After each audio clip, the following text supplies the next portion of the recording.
Hello, YouTubers and NFL fans everywhere. This is Matt, the NFL Fanatic, with my Week 5 2014 NFL predictions. Well, last week, I had a below-average record for the second time this year. I went 6-7. And now, overall for the year, I am 34-27. So I dropped a few percentage points. But overall, I'm still above 500, and at this point, with how the year's been going, I am perfectly fine with that. What a wild week in the NFL for all teams involved. We saw that the New England Patriots are nowhere near as good as anybody thought they were. And we saw that we've underrated the Kansas City Chiefs. Very much so. And I think the Kansas City Chiefs are becoming a very good team that for any team out there, they will be a problem to deal with. I think if you look at that game, the Kansas City defense absolutely destroyed that New England offensive line, and Tom Brady really had no time to do anything that he's used to. But that's been the problem for the New England Patriots the whole year. They've had no running game. Danny Amendola, one of their main receivers that they paid $35 million to, has done nothing. Julian Edelman has only really had one good game, and that was against the Peterson-less Minnesota Vikings. And they almost lost to the Oakland Raiders, who right now are the worst team in the league. So, with that, I think it's the exact opposite for KC. How they got 2-2. KC lost to a weak Tennessee team. But at the same time, they played very well against Denver, and they could have gone to overtime against them. And they also very handedly beat Miami and New England in back-to-back games. So I thought that was very impressive for that. So there's my thoughts on that. Let's see. I have to give credit to the Green Bay Packers this week. Aaron Rodgers told all the fans to relax and relax. And after the game he played against Chicago, I have to give him his credit, and I think Packer fans should relax now. Because if you're looking at the entire NFC North division, Green Bay still seems like they're going to be in the driver's seat for this division. I know Detroit has played very well, and kudos to them, playing a tough game against the Jets. But I believe the Lions have been just more fortunate than good. Because the Detroit Lions, against Green Bay 2 weeks ago, Matthew Stafford had 3 interceptions and a fumble. Or 2 interceptions and a fumble. They had 3 turnovers, and the Green Bay Packers could not score more than 7 points. And they really should have lost that game. The Jet game, they could have lost that one. And the other 2, and they lost to Carolina pretty bad, 24-7.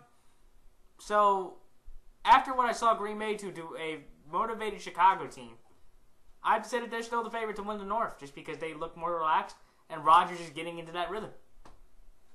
On the other hand, though, for Jay Cutler, it just continues to show the ballad of Cutler. Jay Cutler, in the biggest game of the year so far for this team, a rematch from last year, throws 2 interceptions. It should have been 3, and plays a horrendous game to put the Bears in this 2-2 hole, and they now have to deal with the fact that they do have to still play Detroit, and they have to play Minnesota coming up. And I think Minnesota, with the way they looked against Atlanta, they're coming up. They are 500 themselves. So for the Bears, I think it was a huge disappointment for Jay Cutler. It was a huge step backwards, and I'm continuing to see that Mark Trestman knows a lot about offense, knows nothing about defense. And Mel Tucker's doing a terrible job with that. Let's see a few other things. Kudos to the Baltimore Ravens, my hometown Baltimore Ravens, for having another impressive win against Carolina. They thoroughly handled them. And also kudos to Steve Smith for getting his 6 receptions and 139 yards and 2 TDs for the game. I was very impressed with that. And also, we shut down Cam Newton in that offense. Cam Newton in that offense, I know they weren't out without D'Angelo Williams or Tolbert or Stewart, really, for the game, but we just, only held them to 1 touchdown. And that's now at home, we've only given up 2 touchdowns the whole year through 3 games. And I think that's an incredible statement for this team to make.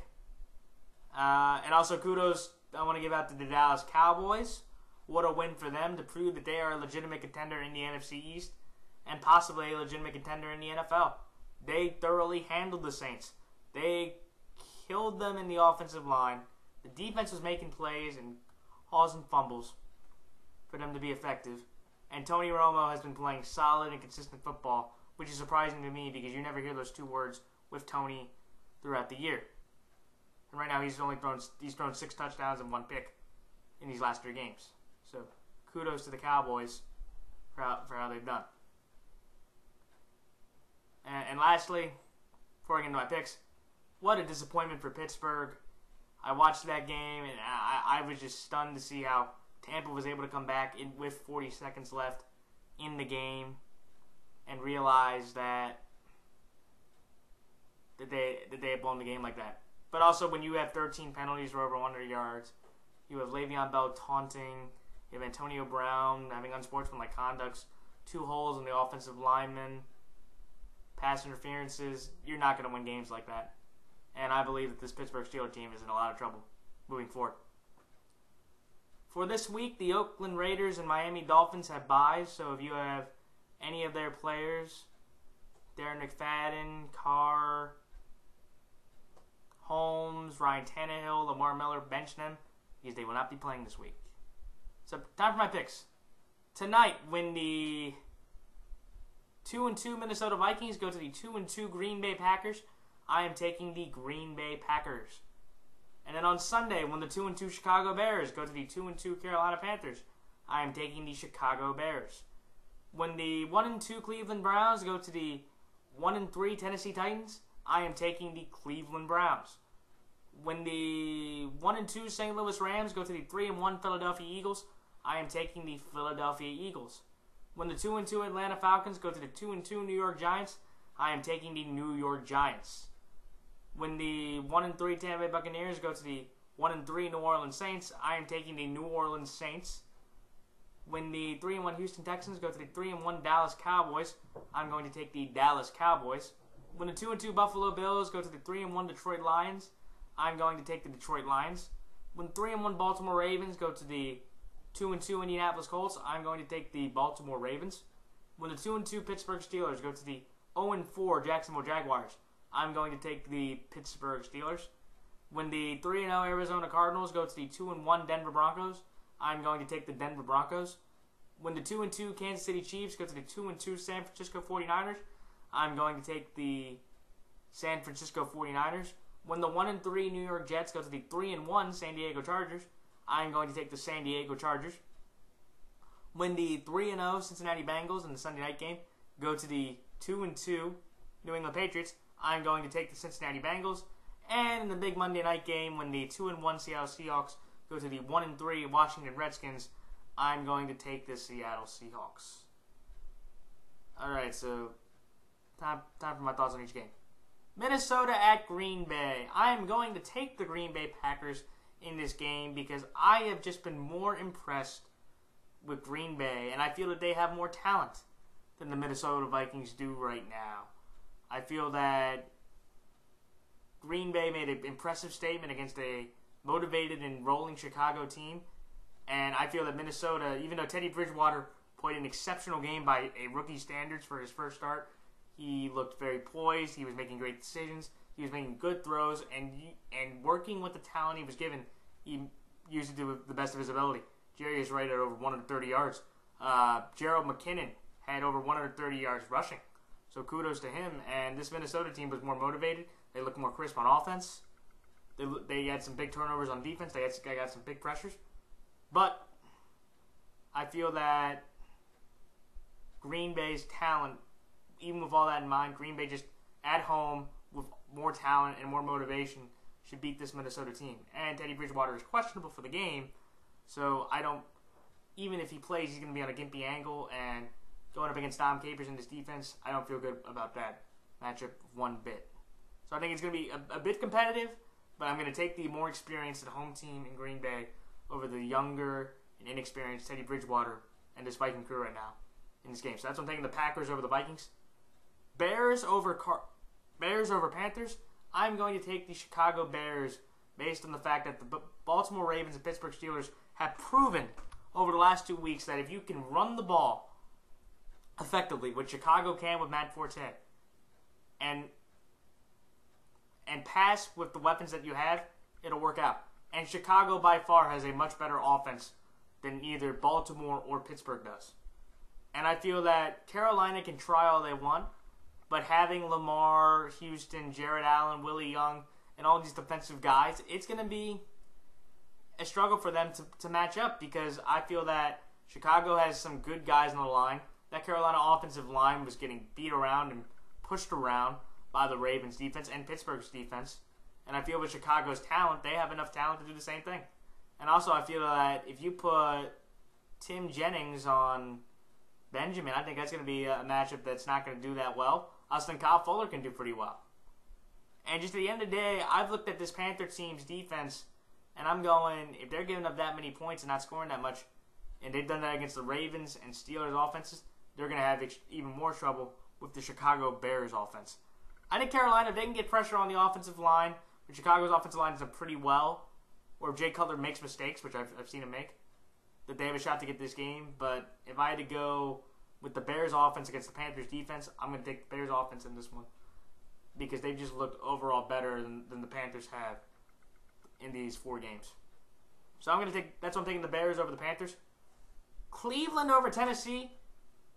I'm taking Cleveland in this game because they are both 1-3, but Cleveland has just looked a lot more impressive at 1-3 than Tennessee has. Tennessee has been blown out basically their last 3 games. They've been outperformed in every way. DeMarco Murray had over 160 yards rushing. Cincinnati had 3 or 4 turnovers, and they beat them 33-7, and Indy beat Tennessee 41-14. So even though Cleveland's had struggles, they have been in every game. And I feel that even if they're going against Charlie Whitehurst, that receiving corps has nowhere near enough talent to beat this Cleveland defense up.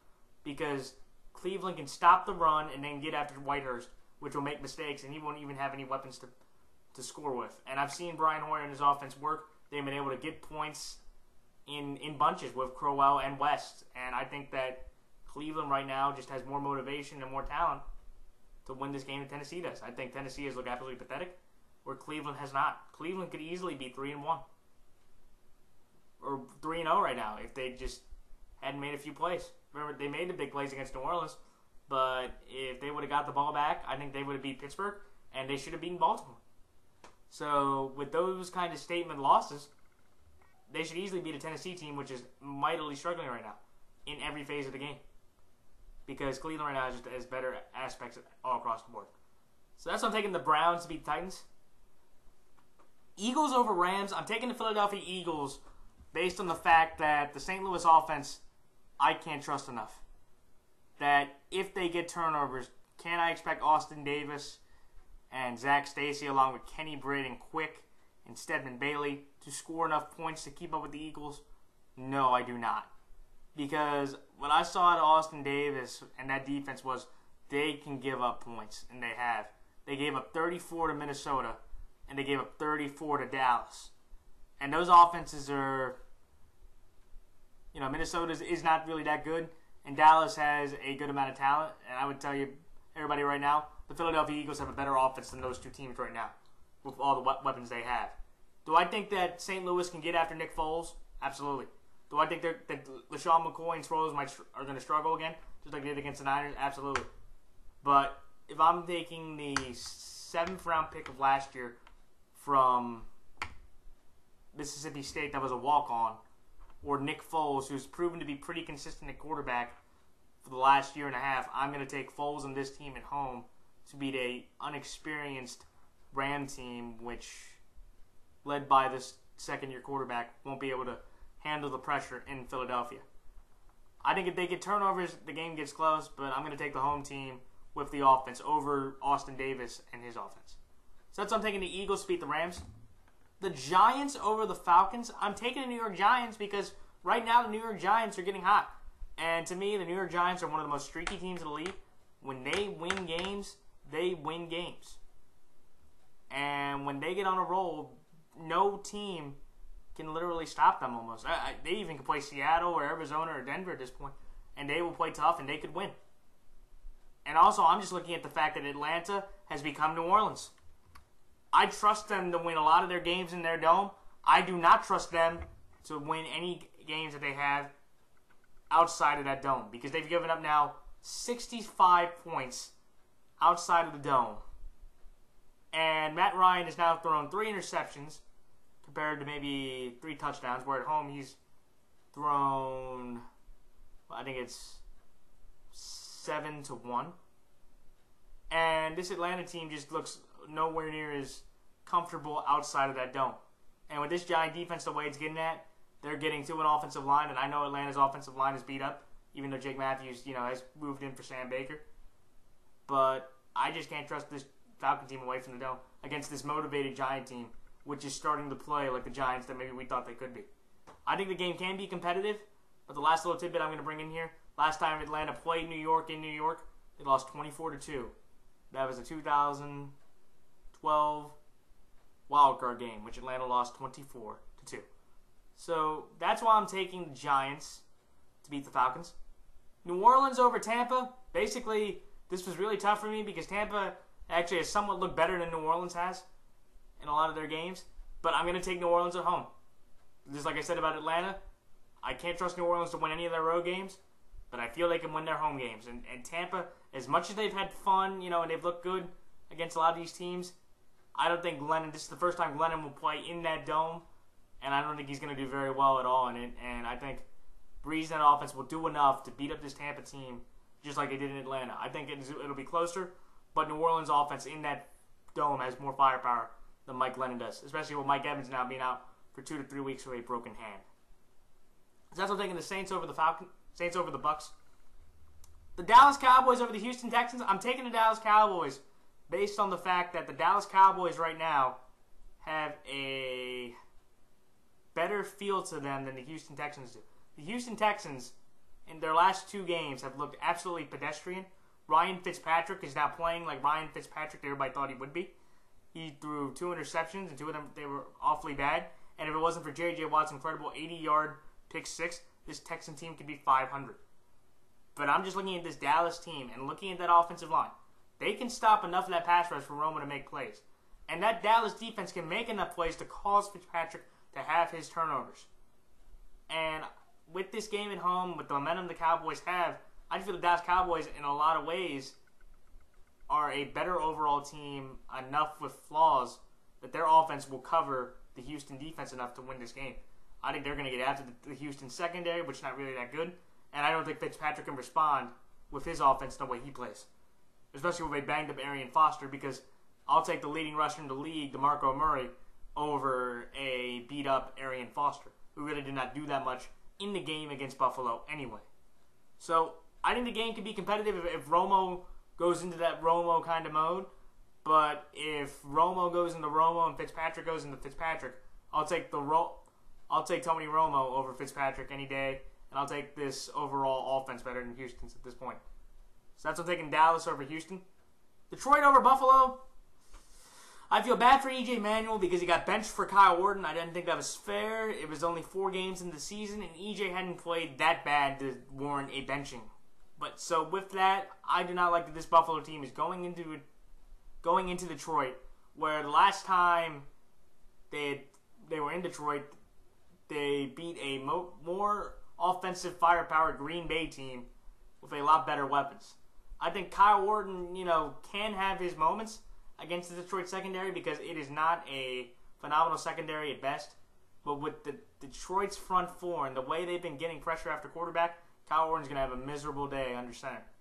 And I think Matthew Stafford going up against that Buffalo secondary, Stephon Gilmore's proven to get burned a bit, and he's their number 1 corner. And I think Leotis McKelvin going against Tate can win some of those matchups. And I feel that offense should be able to overfire a lot of Buffalo's qualms, even though if Buffalo gets a lot of pressure to Stafford, which they can with that front, the game will be different. But if I had to take these 2 teams, I'm going to take the more motivated offensive team that's looked more crisp on defense than the team that has been faltering over the last 2 weeks on offense to a level of almost impotence. So that's why I'm taking the Detroit Lions to beat the Bills. Baltimore over Indy. I'm going to take Baltimore based on the fact that Baltimore has looked better in their season, even in their loss, compared to Indy. Indy, over the last 2 weeks, have beaten Jacksonville and Tennessee. Teams that are a combined 1-7. They should have done that against those teams. But Baltimore only lost by Cincinnati by 7. And they beat Carolina and they beat Pittsburgh, who right now, compared to competition, are better than Indy's competition. And Indy, in their 2 bigger games against better teams, lost by 7 and by 3 to Denver and Philly. I think this game will be closer because I think Indy's receiving core is very talented and at high levels. But I think Baltimore's defense will do enough. That offensive line will keep Flacco protected, and they'll get holes. They'll get holes open for Forsett and Pierce to run through, and Taliaferro if they use them, to be able to win this game. I think it's going to be a close defensive game, and it could be 24-21, but I think Baltimore just has a better overall offensive and defensive feel than Indy does at this point, since Indy has proven against better competition to not be able to close the deal. So that's I'm taking the Ravens to beat the Colts. Pittsburgh over Jacksonville.